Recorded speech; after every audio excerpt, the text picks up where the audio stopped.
Gusto mo bang tumira sa Pilipinas? Sobra. Don't get me wrong, syempre, being from Canada and US, may mga privileges tayo dito. Pero kung ako, I would give up those privileges para ma-experience ko yung culture ulit. And just living there every day, kahit umulan, kahit ang init, kahit ang daming nakatingin sa akin, palagi, whatever the case may be. Lahat ng problema, lahat ng discomforts ko, wala akong pake kasi mahal na mahal ko talagang bansang Pilipinas. Meet my new friend Kevin. Kevin is a Filipino-American musician from Maryland. He both writes and performs songs in Tagalog, highlighting his deep appreciation for his Filipino roots. Make sure to check out his content and listen to his music. Links below. Kevin and I had a great conversation. We talked about what it was like growing up in the States as a Filipino-American, how he got started writing and performing OPM, the differences between life in the US and the Philippines, and so much more. I hope you guys enjoy the video. Ikwenta mo sa akin, bakit ka marunong mag-Tagalog? Yung dad ko is American and yung mama ko is Pinay. I grew up with a single mom and she raised me pretty much, I was exposed sa mga family ko na Pinoy, Filipino friends. I pretty much grew up Filipino, I just happened to look differently. During my childhood, pinapauwi ako ng Pinas kasi minsan matigas talaga yung ulo ko nung bata ko eh. Siguro mga 2-3 beses na. Siyempre, nung nasa Pinas ako sa grade school, alam mo yung parang tinatawag nilang ESOL dito, parang like a language class, parang ganun. Okay.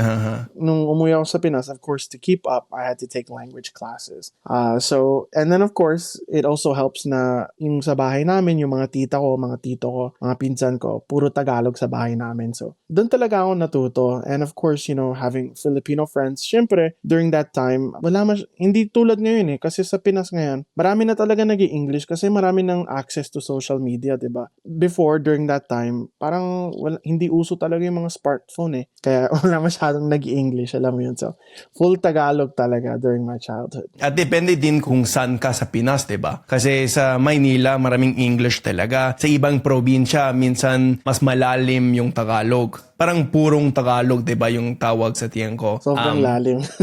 Pero yung nanay mo, taga saan siya sa Pinas? Dalawa yung probinsya namin. So, yung isa is sa Isabela and then the other one is Nueva Ecija. So, Ilocano kami. Pero Tagalog talaga yung gamit niya sa mga tita, mga kaibigan. Usually, pag nasa Manila kami. Pero pag umuwi ka ng probinsya, sila nag-Ilocano ako. Ako wala akong alam dun eh. Kaya nakatulala na lang ako dun eh. Kahit nakakaintindi, hindi. Hindi eh. Mahirap yun, diba? Mahirap talaga. Yeah. Malayo yun sa Tagalog. Oo, sobra men, sobra. Kaya hinahayaan ko na lang sila. Alam ko si mama pag may kwento yan. Alam ko if she's saying something about me behind my back, she'll talk in Ilocano for sure.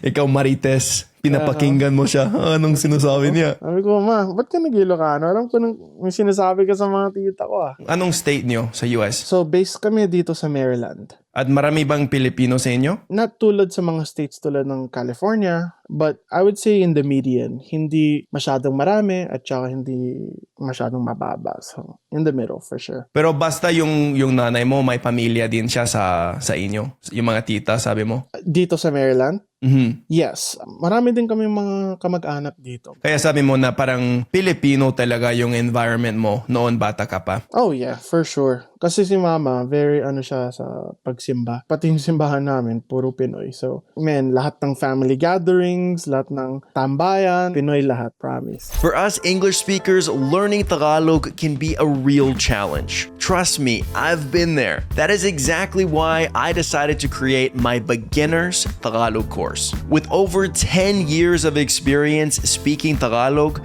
I made sure that each and every video lesson is jam-packed with only the most useful information. When it comes to this course, the only thing I regret is not having it when I first started learning Tagalog. Ready to learn? Click the first link in the video description below to get started. Now, back to the video.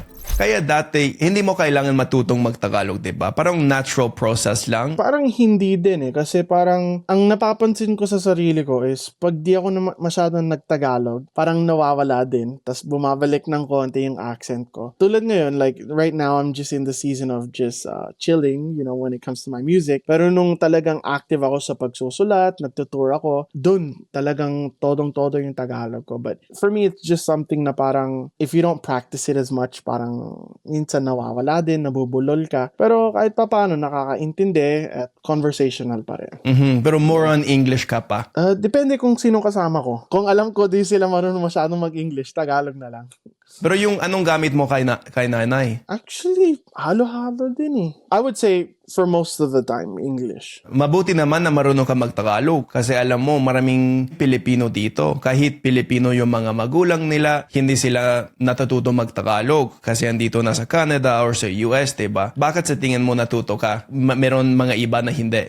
Feeling ko siguro sa culture din ng bahay. You know what I mean? I guess siguro si mama, she came here and then, obviously surrounded by people who I guess recently came here then. And parang hindi na din nawala yung pagiging Pilipino sa kanila. And I'm not saying naman na sa mga di marunong magtagalog na wala silang culture. I don't really believe in that. Ang belief ko talaga is whether you can speak Tagalog or not, if you're Filipino, you're Filipino. At the end of the day, a language, pwede naman matuto yan It's never too late in life, I have a friend na a few years ago, di siya marunong mag-Tagalog and then, he started slowly, watching videos, taking classes, and natuto din siya. Hindi naman perfecto, pero conversational din. At ayoko naman pag meron parang isinisisi yung mga bata na hindi marunong mag-Tagalog, 'di ba? Sinasabi nila, "Oy, bakit hindi kayo marunong mag-Tagalog?" At meron din sa mga comments ko minsan sa TikTok o kahit saan sinasabi, "Ay, tingnan mo, Canadian siya, mas magaling pa siya kaysa sa kapatid ko o kaysa sa anak ko." Pero ayoko naman 'yun kasi wala silang kasalanan, 'di ba? Yeah, true. 'Di ba? Kung yung mga magulang nila hindi nagtatagalog sa kanila sa bahay, hindi sila matututo, 'di ba? Yes, So, dapat hayaan mo lang sila. Okay lang. Wala silang kasalanan. I feel like, syempre, let's be honest, hindi naman madali tumuro ng magtagalog sa bata, 'di ba? So feeling ko may mga ibang tao na they just run away from that responsibility. But if you really have that passion na you really want your child to learn and grow up, they're not gonna learn Tagalog without you unless they really find the culture deep within themselves when they grow up. I'm just grateful talaga na yung mama ko, she definitely wanted me to keep this part of me, and it's worked out, I mean, speaking Tagalog, having this look, but having the language, brought me a long way, especially sa music career ko and everything. So, it's been great. Yung mga Pilipino, akala nila na hindi ka Pinoy, 'di ba? Sa itsura mo lang. Puro naman same yung reaction Hindi talaga nagbabago yung mga reaction nila. Uy, pre, marunong ka mag-Tagalog? Or, hala, marunong ka pala mag-Tagalog? Alam mo yun, like, repetition na.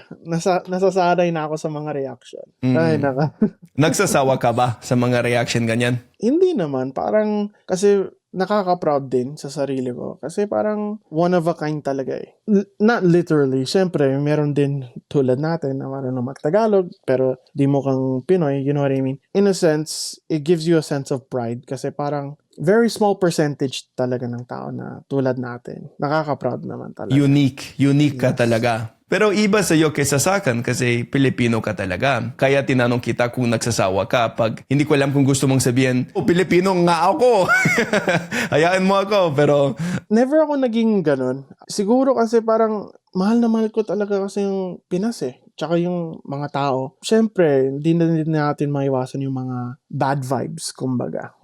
Especially yourself, being this online persona, speaking Tagalog, you know what it's like to receive the hate, the discrimination, Pero at the end of the day, the only thing that will prevail is yung pagmamahal mo. Because I love the culture and I love the people so much. Parang nawawala na din yung bad vibes Wala na talaga akong paki sa mga ganun. No matter what people think, whether, Pinoy ka, pero di ka mukhang Pinoy, or you'll never be true Pinoy, wala akong paki sa mga ganun. Tuloy-tuloy lang ang good vibes. Yan talaga ang slogan ko sa mga content ko. That's all that we're here for. No matter whether we look Filipino or not, at the end of the day, the heart wants what it wants. Yeah. At sa tingin ko, halos lahat ng mga Pilipino, curious lang sila, di ba? Gusto lang nilang malaman yung story, kung, bakit ka marunong magtagalog pag hindi Pilipino yung itsura mo, o sa akin gusto nilang malaman kung Pinay yung nanay ko, o parang ganun, di ba?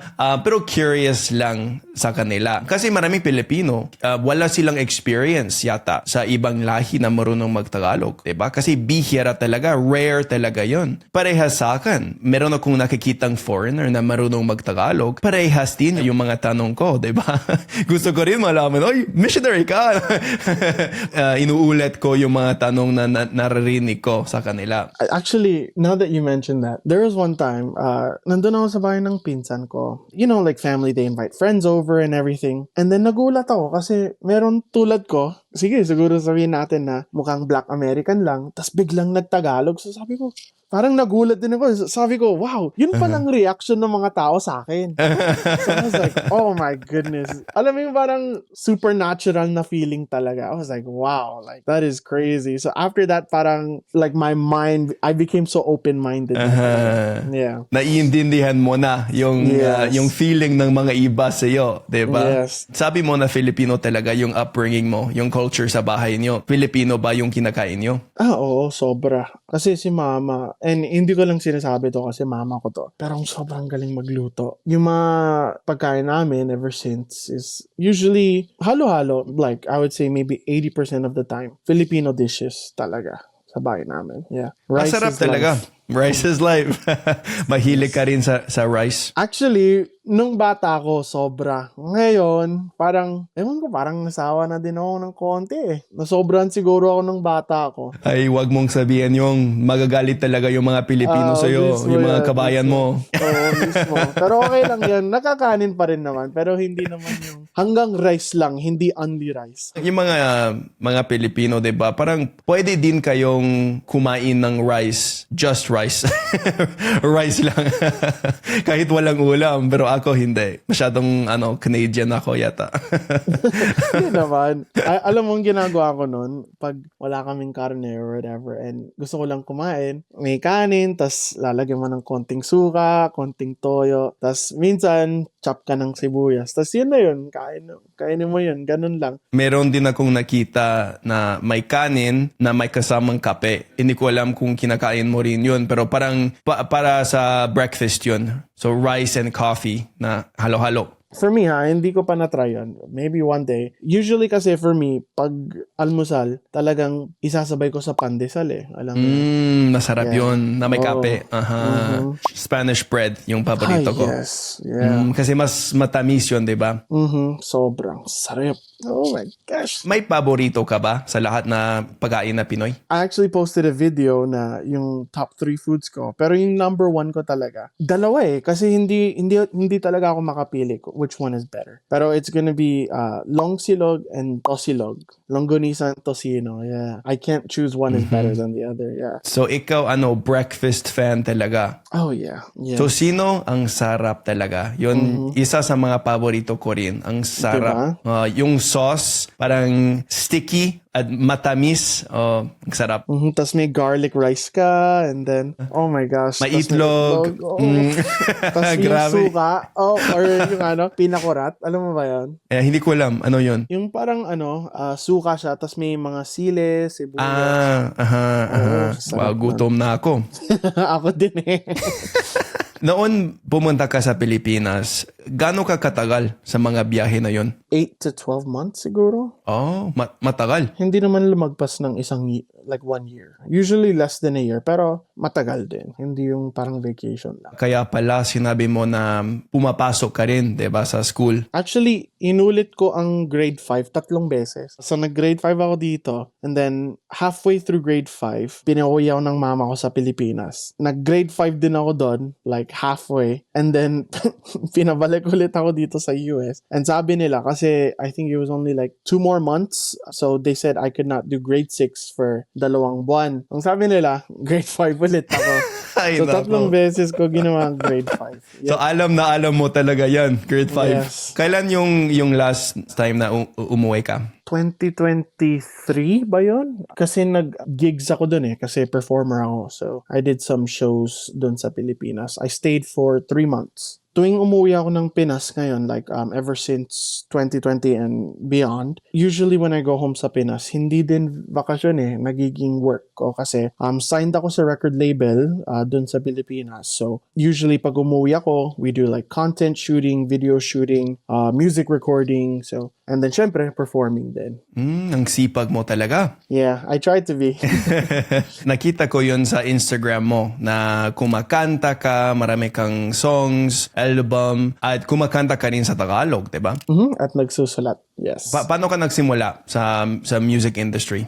Just to give you a timeline siguro. So nung 2018, parang nahilig ulit ako sa OPM dahil sa mga classic songs like mga South Border, yung mga lumang songs. And then nung nahanap ko yung hugot music, I'm sure you know what that is, nung 2018 na pakinggan ko yung mga Four of Spades, December Avenue, and then from there parang nag-stem yung fire na gusto ko nang magsulat ng OPM. I started writing nung 2019. And then from there, parang, di ba tumama yung COVID sa 2020, it kind of stopped for like 2 years. Parang nagsusulat ako pero sa background lang. And then nung dumating na ang 2022, doon na bumalik yung music scene dito. So I would open for mga OPM artists na going on their US tour dito sa US. So I've opened for big names like December Avenue, Zach Tabudlo, Silent Sanctuary, all of these guys. And I've opened for them during sa US tours nila. And then tuwing umuwi ako ng Pinas, I also do shows with them sometimes. Wow, masaya talaga yon. Oh yeah, saya talaga. How many people can say, di ba, na nakapag-tour sila? You know what I mean? So, hindi naman sa nagmamayabang, pero yung kumbaga na, I always remind myself yung ganon. Kasi a lot of people, hindi sila kontento Gusto pa nilang umangat And okay naman umangat sa mga pangarap mo sa buhay, di ba? Pero pag hindi ka kontento kung saan ka ngayon, hindi ka talaga aangat kasi you'll never be satisfied. Parang hinding-hindi matatapos yung pangarap. Sa totoo lang, I mean, syempre, ang pangarap ko is to do music full-time, di ba? Pero kung sabihin natin, if I hang up the towel today and I give up music ngayon, hindi din ako malulungkot kasi marami na din akong nagawa At marami na din akong nakilala and marami na din akong fans all around the world, globe. So, I'm more than happy. At ikaw, kumakanta ka ba noon bago ka pang nagsimula sa OPM? Hindi masyado Parang alam mo yun, parang marunong akong maggitara. So, kumakanta ako pag trip ko lang. Pero hindi talaga hindi naman nag-study pero nagpa-practice ng pagkanta, pag-perform. Dumating lang talaga yun nung 2019. So I've technically been singing, not professionally, but as a job and as a craft since 2019. Anong process mo para sumulat ng kanta sa Tagalog? For me kasi,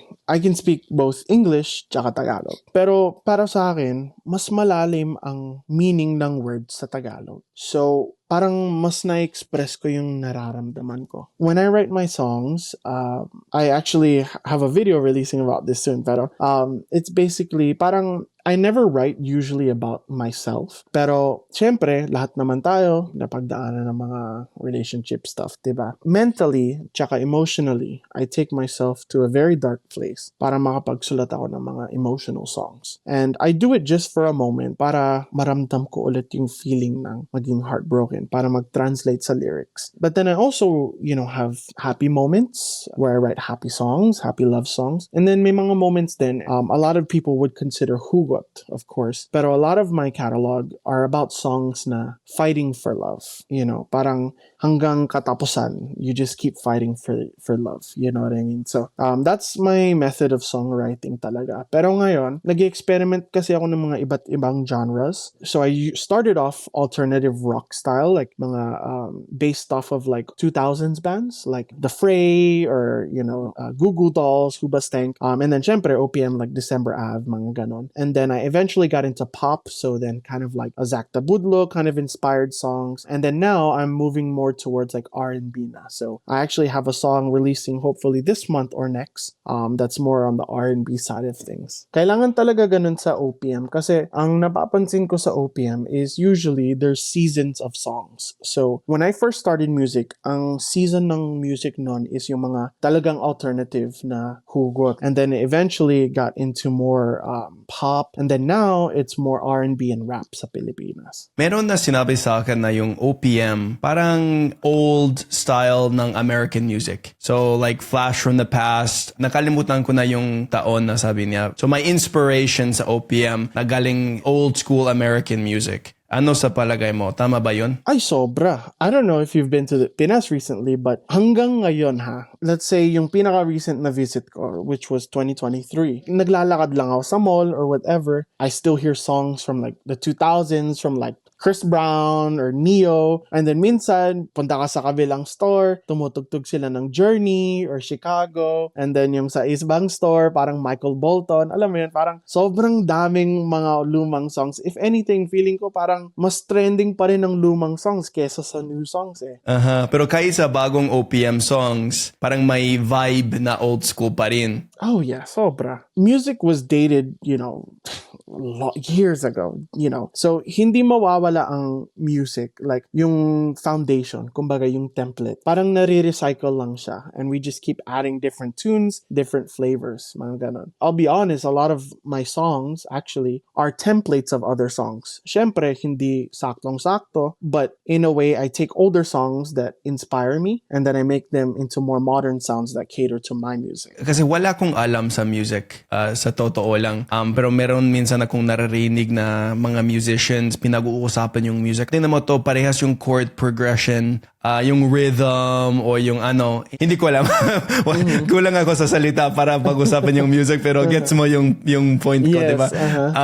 So, yeah, sa tingin ko, normal yun, diba? Sa kahit anong art form, diba? Sa photography, or sa poetry, or sa literature, parehas, may mga templates, diba? May mga styles, or kahit sa style, like clothing style, diba? Minsan, bumabalik yung mga luma, diba? Yeah. I mean, that's a beautiful thing too, kasi parang, it shows the appreciation of the past na parang hindi namamatay ang kultura. Depende, like whether it be fashion, whether it's music, whatever. And that's why you see songs na may have been released in like 2010 na sumisikat ngayon sa 2026, you know what I mean? It's always going to be the pattern of life where things just get recycled and just refined, you know what I mean? Para sa iyo, bilang isang kalahating Pilipino, kalahating Amerikano, anong masasabi mo sa mga differences ng American culture at Filipino culture? Siguro yung hospitality. I would say with American people kasi parang like growing up in the Philippines, if I would go outside my house, meron akong agad kalaro kahit di ko kilala. It could be like 7 a.m. pagkagising mo, may nagka-karaoke agad, and then, there's people playing cards in the street, and that kind of thing. There's a sense of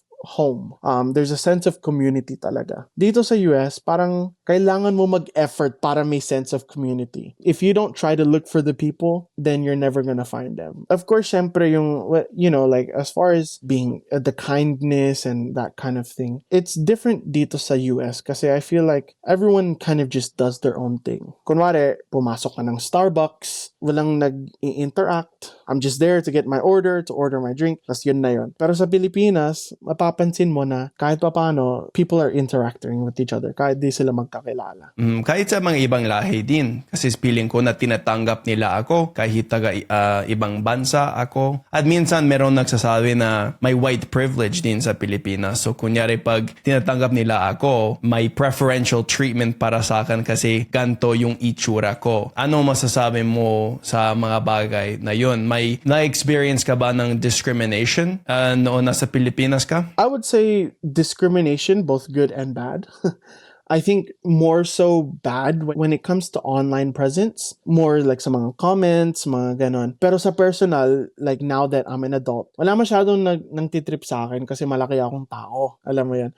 So, hindi nila sasabihin sa mukha ko. Pero sa online, syempre, wala ka din magagawa. Ganun lang yun, di ba? Good naman, siguro, I mean, hindi naman good, pero napapansin ko at nakikita ko din yung privilege kasi tuwing umuwi ako ng Pilipinas, may special treatment talaga ang mga foreigners. So, tuwing umuwi ako, actually, hindi ako nagtatagalog sa Pilipinas kung hindi ko kilala yung mga tao kasi I always want to know what people are saying about me. You know what I mean? There's been a few times, when I went to clubs, I went to gigs. A lot of my gigs sa Pilipinas are in clubs and bars. I've received special treatment, like bypassing security, like pati sa mga mall, security doesn't check me when I go through the checkpoints. There was one time, pumunta ako ng isang resto bar kasamang pinsan ko. Ang sabi nila sa pinsan ko, wala daw silang lamesa na sa top floor. Pero nung ako naman ang nagtanong, biglang nag-open na lamesa. I tend to notice talaga yung privilege.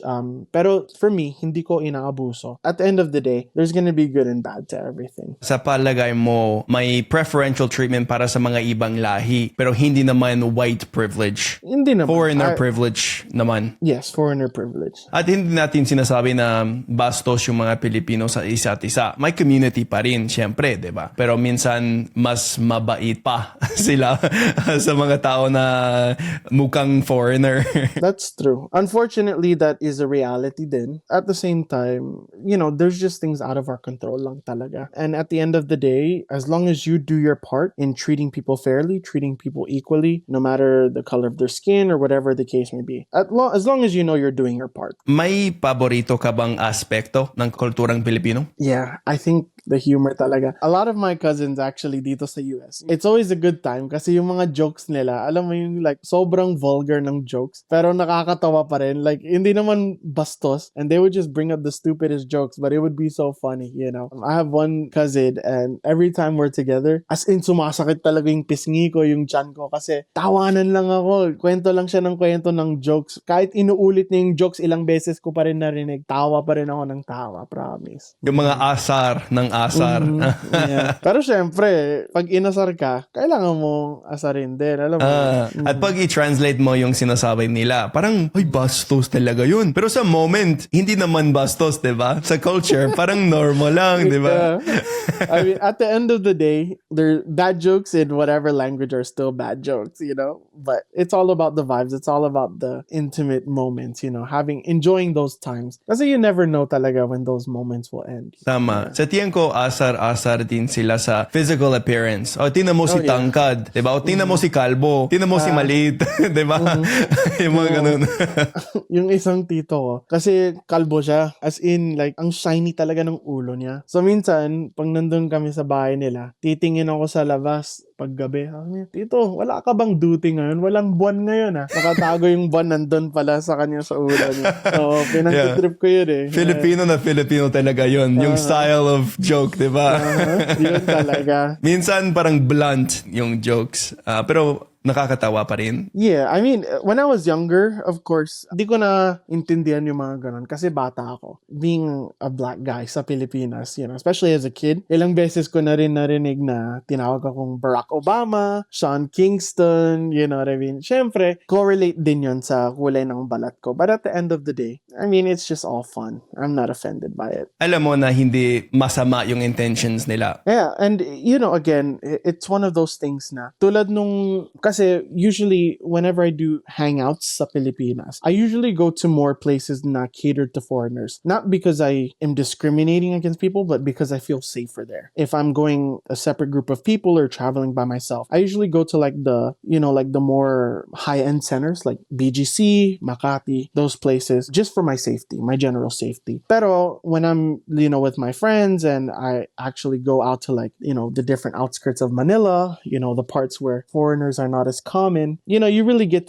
a sense of the different culture. They're really not used to seeing foreigners, whereas opposed to BGC and Makati. In 2023, nag-gig ako sa Montalban, sa Rizal. It's a province. And yung time na yon, mga kabanda ko kasi, taga doon. Nag-gig kami doon, parang may, I guess, fundraising event. So, tumugtog kami. And as in, probinsya talaga yon. So, never silang nakakita ng foreigner. So, naalala ko, nung kasama ko yung isang kabanda ko, sabi ko, pre, nagugutom na ako. Kain tayo ng siomay. Tawid kami, no? At that time, yung TikTok ko, nagbo-boom. Like nagva-viral yung mga videos ko. So maraming nakakapansin sa akin. Halos siguro lahat ng mga bata sa neighborhood na yon lumapit sa akin. And so kumakain ako, kuya, pabili naman ng siomay. So bumili ako ng siomay sa mga bata. And then nung pabalik na ako sa venue, as in, yung mga bata, hinarang nila yung buong daan. So lahat ng tricycle, lahat ng kotse, huminto para lang makatawid ako. It's crazy. Yes. Iba talaga yung vibe sa probinsya sa tingin ko. Iba talaga yung feeling sa probinsya.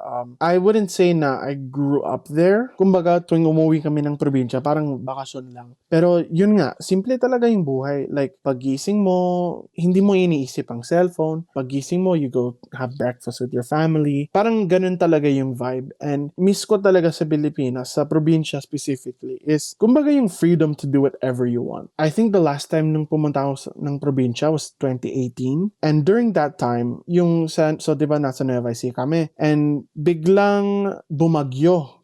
And yeah, so before, nung bata ako, pag bumabagyo sa Manila, labas kami lahat. Syempre, naliligo sa ulan or whatever. Tagal ko nang hindi naka-experience nun kasi bata pa ako nun eh. And now I'm an adult. Me and my cousin, sabi ko, kuya, tara, ligo tayo sa labas. And as in, kumuha kami ng dalawang, alam mo yung parang plastic chair lang. Nilagay lang namin sa ulan tapos naghubad kami. Syempre, naka-short. Tapos nakaupo lang kami, nagkwentuhan lang kami habang bumabagyo. Inom soda, pumapasok pa rin yung ulan sa soda, wala kaming pake. And syempre, may risk din magkasakit or whatever. But at the end of the day, yung vibes talaga ang kinukuha namin doon. Yung memories, yeah. Ang ganda talaga yun. Yung parang, yung culture na, okay lang, bahala na. Walang pakialam, 'di ba? Magtambay na lang tayo.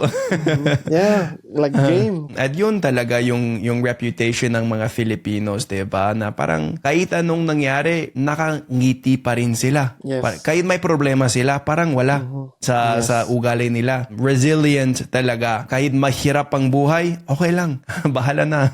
Kaya pa rin natin to. Actually, nung umuwi ako ng 2018, that was the first time kasi nung bumalik ako ng Pinas as an adult, not as a kid. So, I really got to see the country from a different point of view. And ever since nung 2018, ang sinabi ko sa sarili ko, pag ako'y sumikat, whether sa content or whether sa music, gusto kong mag-give back sa Pilipinas. Ang pangarap ko talaga is magkaroon ng maraming negosyo, mga businesses. Pero yung isa na gusto ko is magtatayo ka ng charity. Yun talagang passion ko. I really want to help kasi nakita ko yung mga nag-struggle, wala silang pambili ng pagkain. Kahit pa paano, if I can just give a little bit back, I would do it. And yun talaga ang goal ko ngayon. Sa totoo lang, yung mga content ko, mga music ko, hindi ko din ginagawa para sumikat. For my personal. Ginagawa ko kasi passion ko. Pero, the other side of me, ginagawa ko din para makatulong ako sa iba. I never tell people na I'm in the business of making music or making content, but rather I'm in the business of changing lives. Well said. Maganda talaga yan. Gusto mo bang tumira sa Pilipinas? Sobra. Don't get me wrong. Syempre,